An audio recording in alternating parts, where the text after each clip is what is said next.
नमस्कार, स्वागत है दोस्तों आप सभी का आपके अपने YouTube चैनल पर। आज की बड़ी खबरें और मुख्य समाचार आप लोगों के लिए लेकर के हाजिर हैं। इस वीडियो में आप तक पहुंचाएंगे देश दुनिया की हर एक बड़ी खबर। इन खबरों को जानने के लिए दोस्तों आप लोग साथ में बने रहिए। एक छोटी सी रिक्वेस्ट है कि अगर आप चैनल पर नए हैं तो चैनल को सब्सक्राइब करके पास ही बने घंटी के आइकन को भी जरूर दबाइएगा। दोस्तों बड़ी खबरें पहले पहुंचेंगी। इस समय की ताजा और बेहद बड़ी खबर निकल के आ रही है, आप सभी को बताते चले। गांधी ने बोला है जोरदार हमला घेरा है मोदी सरकार और चुनाव आयोग को भी। दोस्तों आपको बताते चलें जो अपडेट आई है उसके अनुसार कांग्रेस ने महाराष्ट्र चुनाव को लेकर घोषणा पत्र जारी कर दिया है, जिसमें 5 गारंटी का वादा किया गया है। इस दौरान कांग्रेस नेता राहुल गांधी ने जनसभा को संबोधित करते हुए केंद्र की मोदी सरकार को निशाने पर लिया। राहुल गांधी ने कहा कि मोदी सरकार चुनाव आयोग पर दबाव डालती है कि वह ईडी, सीबीआई और आईटी का इस्तेमाल कर सरकार गिराती है। पिछली महाराष्ट्र की सरकार आपकी सरकार थी, लेकिन उस सरकार को मोदी सरकार ने यहां पर गिरा दिया। ऑपरेशन लोटस चलाकर राहुल गांधी ने कहा कि देश में और कुछ नहीं, मात्र विचारधारा की लड़ाई है। एक तरफ बीजेपी आरएसएस है, दूसरी तरफ इंडिया गठबंधन।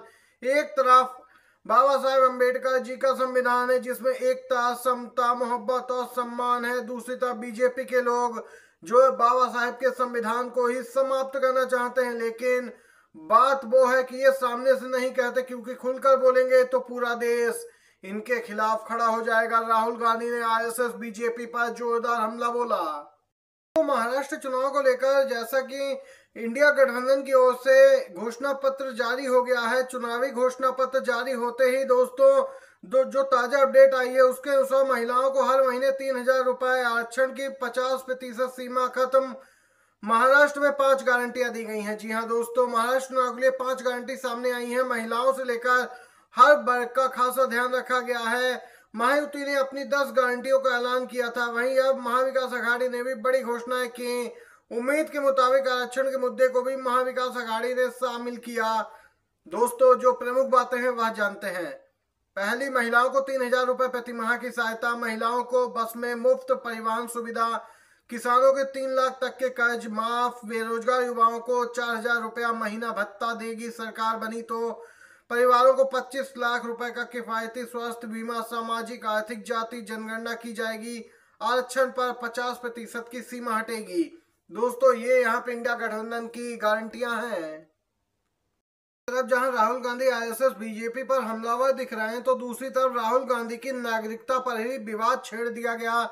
इलाहाबाद हाई कोर्ट का याचिकाकर्ता दिल्ली हाई कोर्ट में पेश। जी हां दोस्तों, आपको बताते चलें दिल्ली हाई कोर्ट को बुधवार को सूचित किया गया कि कांग्रेस नेता राहुल गांधी की कथित ब्रिटिश नागरिकता के खिलाफ इलाहाबाद हाई कोर्ट में दायर जनहित याचिका पर केंद्रीय जांच ब्यूरो यानी सीबीआई द्वारा जांच शुरू कर दी गई है। कर्नाटक से भाजपा के सदस्य विघ्नेश सिसे ने इलाहाबाद हाई कोर्ट में जनहित याचिका दायर की है। मुख्य न्यायाधीश मनमोहन और न्यायाधीश तुषार राव की खंडपीठ ने वर्चुअली सुनवाई की। दोस्तों देख सकते हैं पीठ इस मामले में भाजपा नेता सुब्रमण्यम स्वामी द्वारा दायर जनहित याचिका पर सुनवाई कर रही थी। दोस्तों देख सकते हैं किस प्रकार यहाँ पे राहुल गांधी को घेरने में लगी है बीजेपी, उसके नेता। लेकिन यहाँ पे माना जा रहा है राहुल गांधी को इतनी आसानी से नहीं फंसा पाएंगे, क्योंकि इस प्रकार के मामले पहले भी बात दायर किए गए थे, याचिकाएं दायर की गई थी, लेकिन वह खारिज हुई हैं। जो सूत्रों ने जानकारी दी है दोस्तों, ये ताजा अपडेट है। ताजा अपडेट दोस्तों बताते चले, हिमाचल प्रदेश में कांग्रेस की सभी यूनिट भंग, लोकसभा चुनाव में खराब प्रदर्शन पर एक्शन देखने को मिला है। कांग्रेस अध्यक्ष खड़गे ने हिमाचल प्रदेश में जिला और ब्लॉक यूनिट के साथ साथ पूरी प्रदेश कांग्रेस कमेटी यूनिट को तत्काल प्रभाव से भंग कर दिया। बताया जा रहा है कि इसी साल हुए लोकसभा चुनाव में हिमाचल में कांग्रेस के खराब प्रदर्शन के चलते ये कार्रवाई की गई। साथ ही इस कदम को पार्टी की हिमाचल यूनिट के पुनर्गठन की कांग्रेस की योजना के हिस्से के रूप में देखा जा रहा है। दोस्तों आपको बताते चले, मल्लिकार्जुन खड़गे ने आदेश जारी कर दिया है। लगातार कांग्रेस पार्टी एक्शन में दिख रही है। इसके साथ ही झारखंड में भी दोस्तों कांग्रेस पार्टी ने बागियों पर कार्रवाई की, जिनकी संख्या 6 है और उन्हें 6 साल के लिए ही पार्टी से निष्कासित किया गया है। यह कांग्रेस उम्मीदवार के मुकाबले में चुनाव में खड़े हुए, जिसके चलते कांग्रेस ने तो एक्शन लिया। इसके साथ ही बीजेपी ने भी 4 बागियों को सबक सिखाया और कांग्रेस की राह पे चलते हुए उन्हें भी 6 साल के लिए पार्टी से बाहर का रास्ता दिखा दिया। साथ ही कांग्रेस पार्टी ने दिल्ली विधानसभा चुनाव से पहले एक बड़ा प्लान बना लिया है दोस्तों। न्याय यात्रा के जरिए यहाँ पर कांग्रेस पार्टी दिल्ली में सत्ता में आना चाहती है। आपको बताते चले कांग्रेस पार्टी नए उपाय खोज रही है सत्ता में वापसी के। कांग्रेस ने दिल्ली न्याय यात्रा की शुरुआत की दिल्ली के कॉन्स्टिट्यूशन क्लब में दोस्तों। आयोजित कार्यक्रम में इस यात्रा की शुरुआत प्रदेश अध्यक्ष देवेंद्र यादव ने की। आपको बताते चले माना जा रहा है दोस्तों राहुल गांधी भी इस यात्रा का हिस्सा बन सकते हैं। और इसी दौरान दिल्ली न्याय यात्रा के लोगों और पूर्व प्रदेश अध्यक्ष ने दिल्ली न्याय यात्रा के यात्रियों के लिए एक टी शर्ट लॉन्च की है दोस्तों। आपको बताते चले इस मौके पर आम आदमी पार्टी की सरकार को लेकर भी एक वीडियो लॉन्च किया गया। यह यात्रा दिल्ली की सभी 70 विधानसभाओं में 4 चरणों में महीने भर तक चलने वाली है। देख सकते हैं कांग्रेस पार्टी नई योजनाएं बना रही है दिल्ली को लेकर।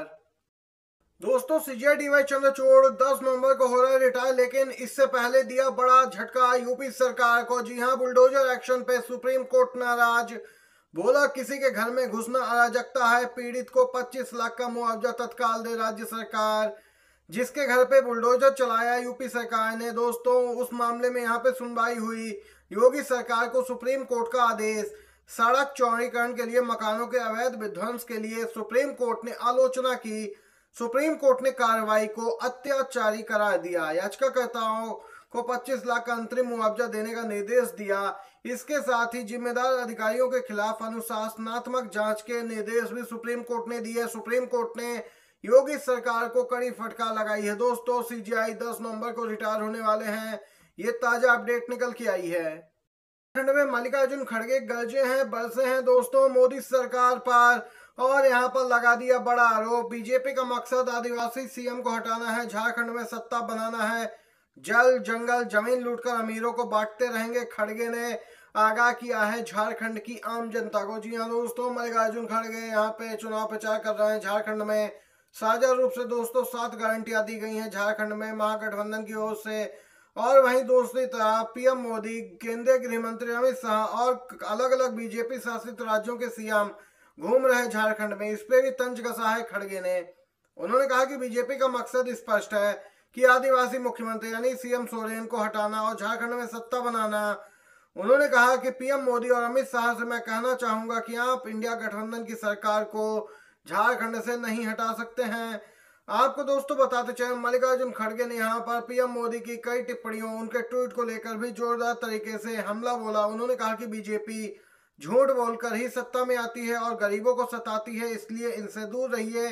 यह कांग्रेस पार्टी की कॉपी करती है दोस्तों। अभी तक कांग्रेस गारंटियां देती थी, लेकिन उसकी देखा देखी में अब बीजेपी भी अपने चुनावी वादों को गारंटियों का नाम दे रही है। ये थी सभी बड़ी खबरें, अभी तक के मुख्य समाचार। वीडियो अच्छा लगा हो दोस्तों तो लाइक कीजिएगा, शेयर कीजिएगा। बहुत बहुत धन्यवाद।